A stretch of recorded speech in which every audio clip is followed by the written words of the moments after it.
All right, existentialism review. So I got a couple questions from you guys. Not a whole lot, actually. I've tried to answer them in this review as best as possible. Now, um, most of these are big picture questions. I think that's good. I think that's going to help you guys. So I think this is probably going to be about a 30-minute video, give or take. So we're going to get going with this. And I'll try to answer these questions as best I can. Obviously, if you still have questions, email me. So, existentialism refers to a philosophical movement that held that the terms, categories, and concepts in rational and moral consideration were not sufficient to address the human condition. In other words, it held that to understand what it is to be a human being, we need to know more than all of the facts of natural science and psychology, and more than the facts of moral philosophy. So existentialism brings its own concepts along. It invents new concepts for describing the human condition. You know some of these concepts: anguish, forlornness, despair, authenticity, etc. But first and foremost, existentialism is a philosophy that holds that for humans, existence precedes essence. This is a question a lot of you guys had for me. What does it mean to say that existence precedes essence? So, for Sartre, he gives us this example using, what does he say? Right, the paper cutter.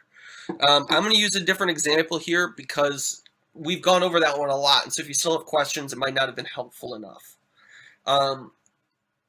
So, existence precedes essence. Let's start breaking that down.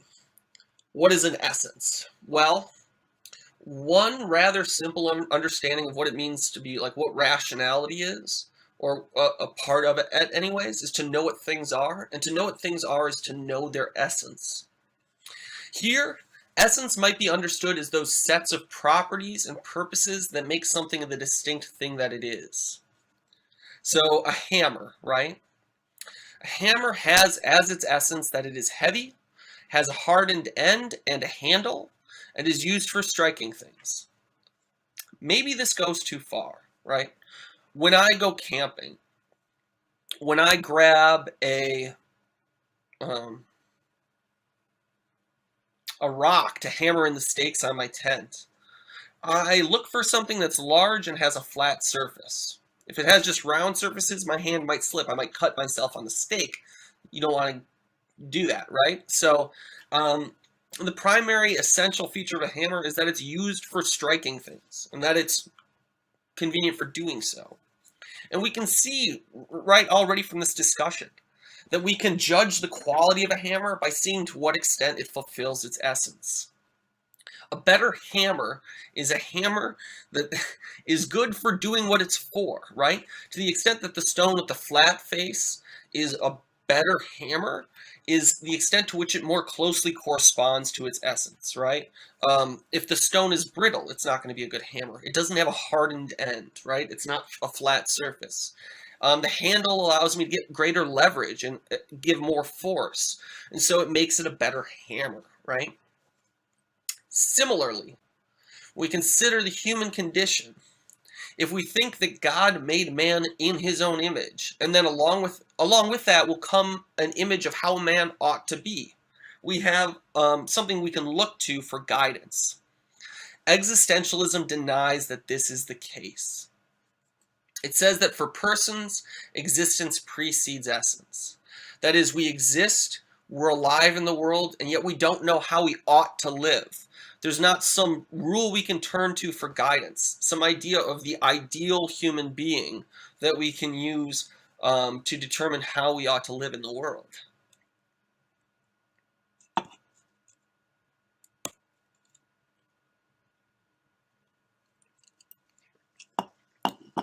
Now, existentialism says that because we do not know how we ought to be, and because there are no rules that we can turn to by which to guide our actions, we must choose how we think we ought to live, how to exist, or how to be. In this sense, we're responsible. We cannot justify our actions by appeal to any rules like those of moral philosophy or Christian doctrine. I'll try and correct one or two of these typos before I post this thing online. Well, why not?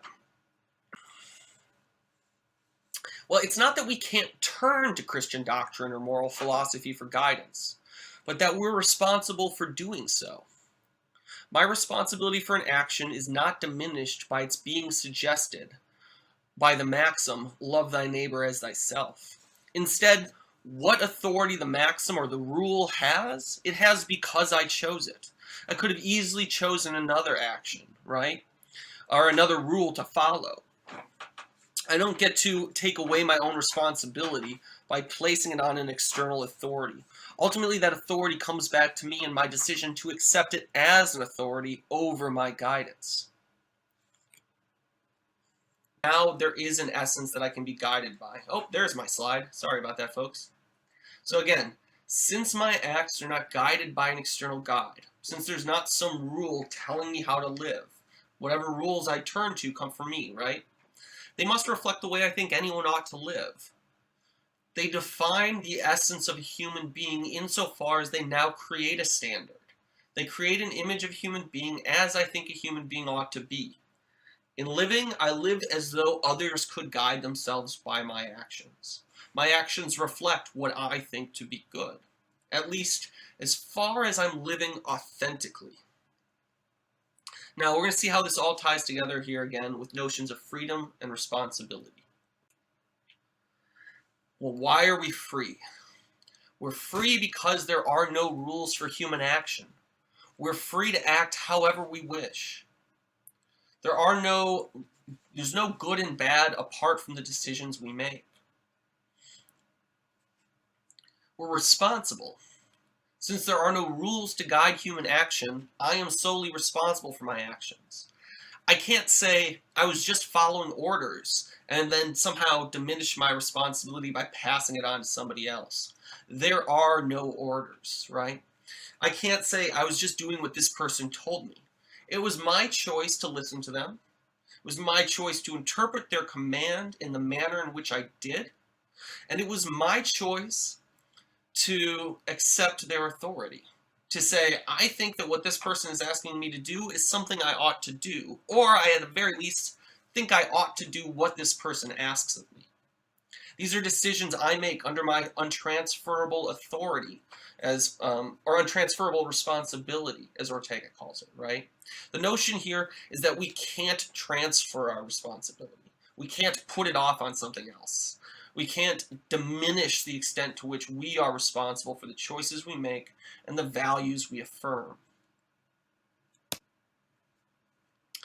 So this leads to the notion of authenticity. Now remember that for Ortega, he says, jobs or work seem to annihilate my real existence. This is what he's talking about. According to existentialism, I act authentically when my actions are guided by the way I think things ought to be. When my acts reflect my own values, I am being authentic. An example of this, I'm getting a degree because it's what my parents want me to do.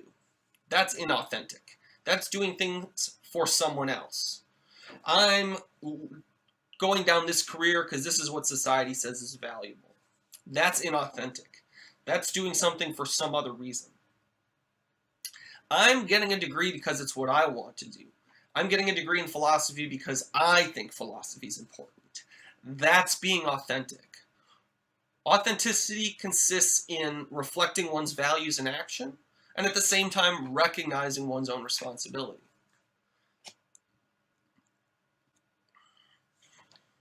This leads us to anxiety or anguish, right? Anguish results from an individual's total responsibility. Because there are no omens in the world, no a priori values to turn to for support, the individual is totally responsible for their actions, and consequently for themselves. In other words, there's not some authority out there that I get to turn to and say, well, it's because of that I did this, right? The authority that any external guide has for me comes from me. It's my own decision, right? And that responsibility extends to all humanity. Since there are no omens in the world, or no omens that at least provide for their own interpretation and authority, no a priori values to turn to for support, each act an individual affirms at once affirms the value that it reflects, and it affirms this value for all human beings. So again, by living my life in a particular way, because there's no prior guide, I'm creating the image of man as I think it ought to be. So others can look to me to see how they ought to live, or at least they might. And insofar as that's the case, I'm responsible for them, right? Now, one of you asked me about a priori. You don't need to know what this means. Don't use those words in your paper, right? They get a little over your head, or on your exam, rather. I want to know in your own words. But why it's important here is that the notion of something being a priori is the notion of it being true without appeal to evidence or experience. Something we can know to be true in and of itself. So all bachelors are unmarried men. All triangles have three sides. These are true by definition, right? So they are true a priori. Water freezes at 0 degrees Celsius. This is true a posteriori, because we need to do experiments to find out that this is true. Because we need experience, we need evidence. Now, the notion here of an a priori good or value is the idea that we could know it's good or valuable in and of itself. It's the idea that it's somehow self-certifying. So when Sartre says that existentialism is true whether or not God exists, what he means is that even if God exists, there's not a priori evidence, or that doesn't establish a priori values. It's not something that we can just know, right? We still have to choose to interpret it in such a way, choose to accept it as good, choose to accept the authority. And so it still rests with us, right? It's not something that we can look out at and just know that it's good. It still requires a judgment on our part, and so then we're still responsible.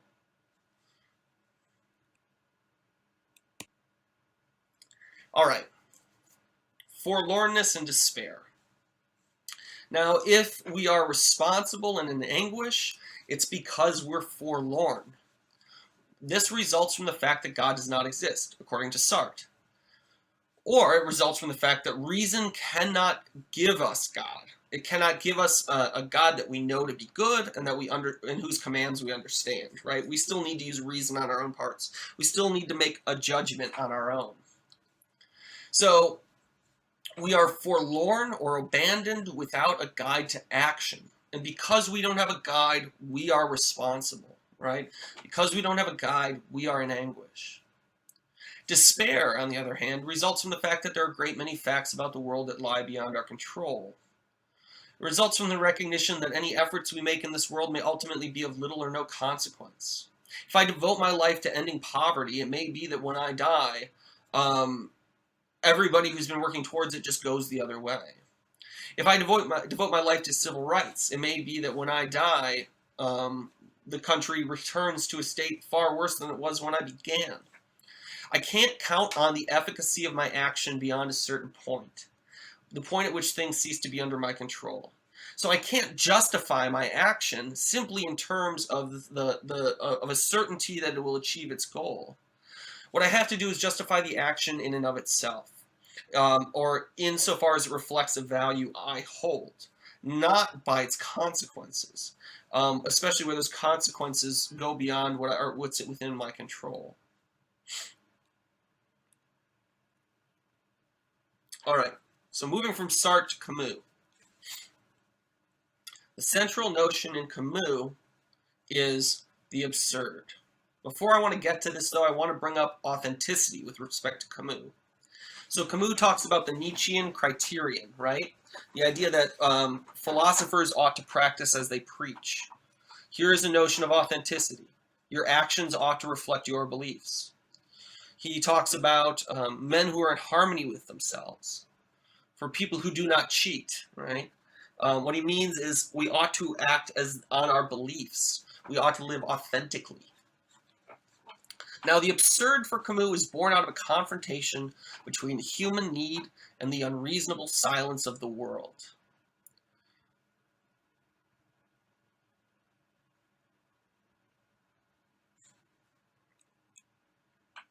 What does it mean that the world is silent? Well, on this plane at least, there is no happiness if I cannot know. I need to know something, right? Knowledge. Something we get from reason.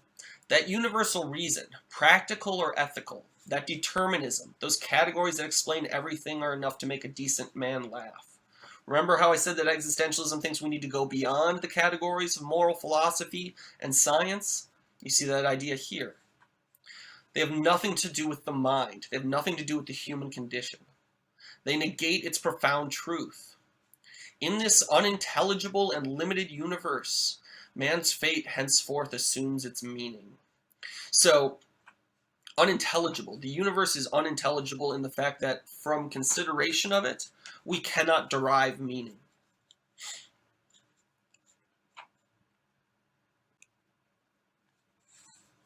He said, I said that the world is absurd, but I was too hasty. This world in itself is not reasonable. That's all that can be said. But what is absurd is the confrontation of this irrational and the wild longing for clarity whose call echoes in the human heart. So it's the collision between the human and the world that doesn't offer reasons that is the source of the absurd. The absurd depends as much on man as on the world. It's not reducible to either of the two terms. The terms being man's desire for the world and the world that doesn't answer that desire, but it arises out of the tension between them. For the moment, he says, it is all that links them together.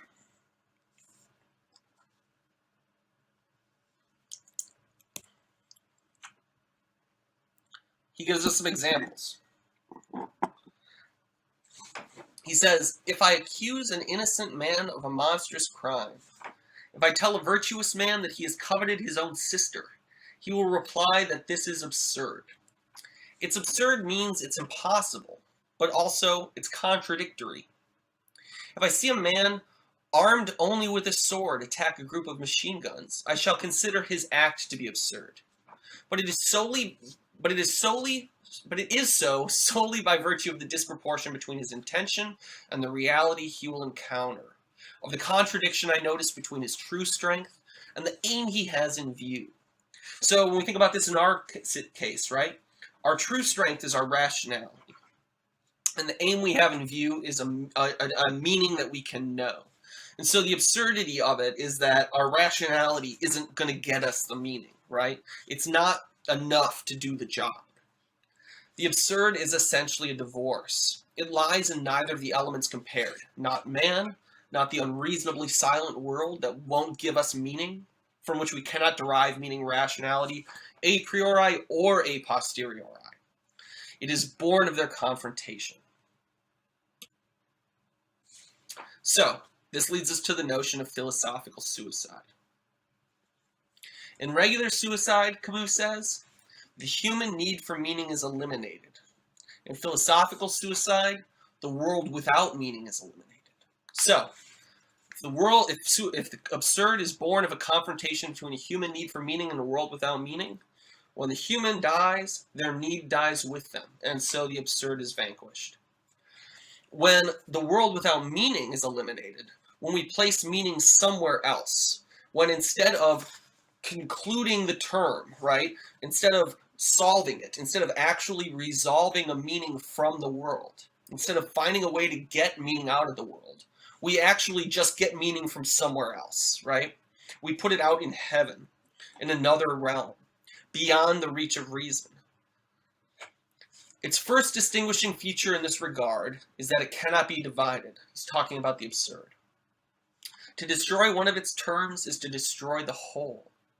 There can be no absurd outside the human mind.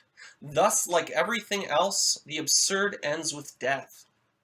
But there can be no absurd outside this world either. If I attempt to solve a problem, I must not, by that very solution, conjure away one of the terms of the problem. He says, to limit myself to existential philosophies. Here he's talking about Christian existentialism. I see that all of them, without exception, suggest escape. Through an odd reasoning, starting out from the absurd over the ruins of reason, in a closed universe limited to the human, they deify what crushes them and find reason to hope in what impoverishes them. That forced hope is religious in all of them. It deserves attention. So the ruin of reason, the failure of reason to grasp meaning in the world, the absurd emerges.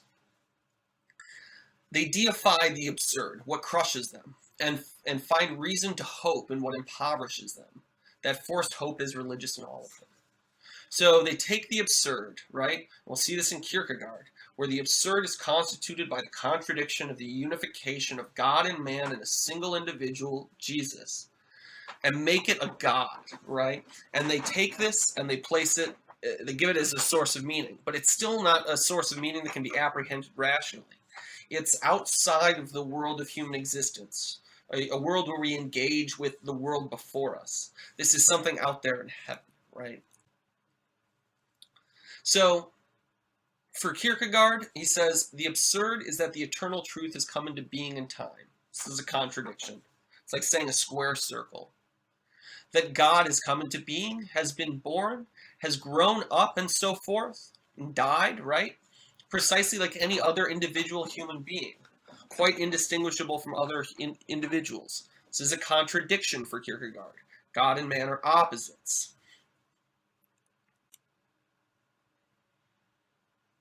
And so, while Camus talks about being undermined, about living without appeal, that is, finding meaning without rational support for those meanings, Kierkegaard here will talk about faith in terms of not having rational support for one's faith. He says, an objective uncertainty held fast in an appropriation. When we appropriate something, we allow it to change the way we live our lives. A process of the most passionate inwardness is the truth. So, an objective uncertainty, something that can't be known rationally, held as true in a way that changes our lives, right? And in a commitment which is as great a commitment as can be had. This is truth. The highest truth attainable for an existing individual. Now, remember that a lot of existentialism's rise in the early 20th century is in response to the failure of reason in the Holocaust. In the Holocaust, the means of science and rationality were used for the worst crimes in human history. And so existentialists wanted to go beyond that.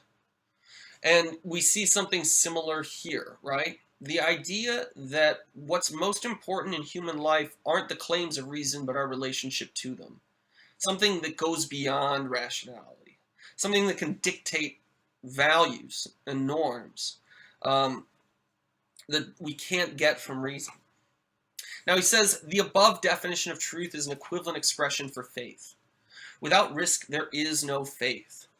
Faith is precisely the contradiction between the infinite passion of the individual's inwardness and the objective uncertainty. So, it's the contradiction between how profoundly we hold something as true and how impossible it is to know it. It says, if I'm capable of grasping God objectively, I do not believe. But precisely because I cannot do this, I must believe. God cannot be grasped objectively because it involves a contradiction. It's offensive to reason, he says. If I wish to preserve my faith, I must constantly be intent upon holding fast the objective uncertainty so as to remain out upon the deep, over 70 fathoms of water, still preserving my faith. It's a notion here of living without appeal, right? Without the support of reasons to our meanings. Being out on 70,000 fathoms of water. Okay, so I think I've tried to answer all of your questions here. Good luck tomorrow. If you have more questions, email me. I'm going to do my best to get you answers when I can. I'm still working on my own paper too. So also, one student asked me to write an example essay question for you guys, an answer. I'm a little hesitant to do that because I don't think I could do that without giving too much away. or if I can come up with a way to do it, and if I have time to do it, I will definitely do that and get that to you. But as it sits right now, I think I'm going to be working on this paper until pretty late tonight. So good luck, guys. I'll see you tomorrow. Hope this helps.